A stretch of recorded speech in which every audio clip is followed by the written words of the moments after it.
اعوذ باللہ من الشیطان الرجیم، بسم اللہ الرحمن الرحیم۔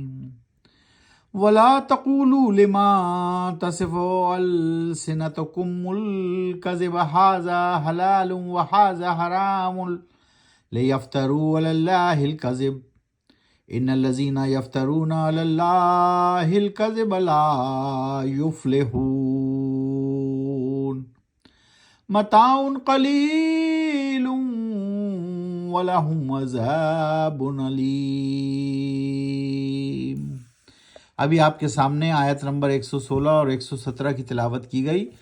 سورت ہے النحل، 16ویں سورت، 14واں پارہ۔ پارے کا نام ہے ربما، 14واں پارہ ہے قرآن مجید فرقان حمید کا، اور سورت نمبر ہے 16 النحل۔ ہم نے نحل کے معنی دیکھے تھے، دبی، شہد کی مکھی کو کہتے ہیں، اور ابھی ہم نے 116 اور 117 کی تلاوت کی۔ ابھی ہم اس کا ترجمہ پڑھتے ہیں۔ آج ہم کریں گے 116 سے 121 تک کی تلاوت، اور اس کا ترجمہ بھی پڑھیں گے، 116 to 121۔ اور نہیں کہہ دیا کرو تم ایسے ہی جو آ جائے زبان پر لاپرواہی سے، ایسا ویسا کہ یہ تو حلال ہے اور یہ تو حرام ہے، تاکہ باندھو بہتان تم اللہ پر جھوٹ کا۔ یقیناً وہ لوگ باندھتے ہیں بہتان اللہ پر جھوٹ کا، نہیں پائیں گے وہ ہرگز فلاح، نہیں پائیں گے وہ ہرگز بھلائی۔ تو اللہ سبحانہ وتعالیٰ کہہ رہے ہیں تمام کفار سے، مشرکین سے، کہ اس طرح نہ کرو کہ جو چاہے بول دو زبان سے، اور بہتان باندھو اللہ پر حلال اور حرام کے متعلق، اس کی یکتائی کے متعلق ہیں، تو وہ فلاح نہیں پا سکیں گے۔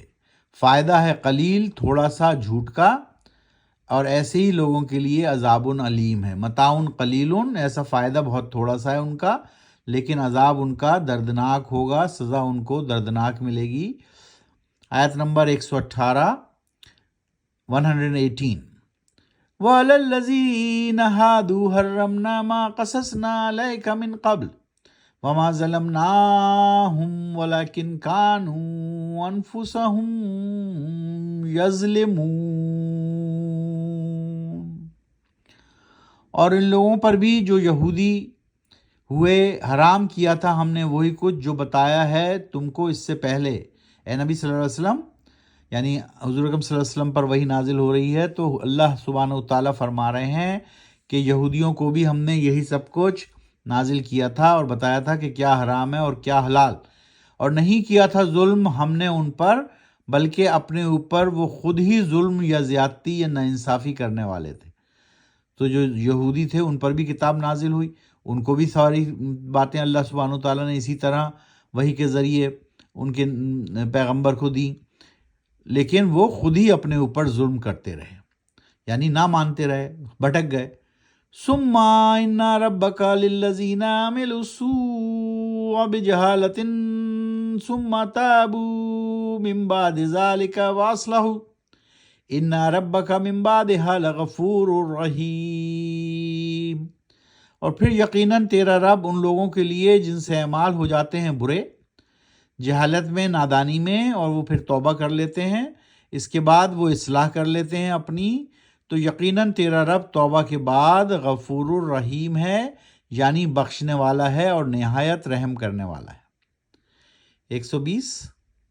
اِنَّا ابراہیم کان امۃ قانتا للہ حنیفا ولم یک من المشرکین۔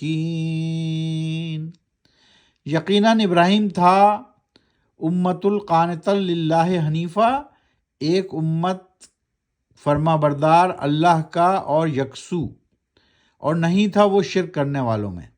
سو حضرت ابراہیم علیہ السلام کے بارے میں بتا رہے ہیں اللہ سبحانہ وتعالیٰ کہ وہ ایک امت کا فرما بردار اور اللہ کا یکسو بندہ تھا، شرک کرنے والوں میں نہیں تھا۔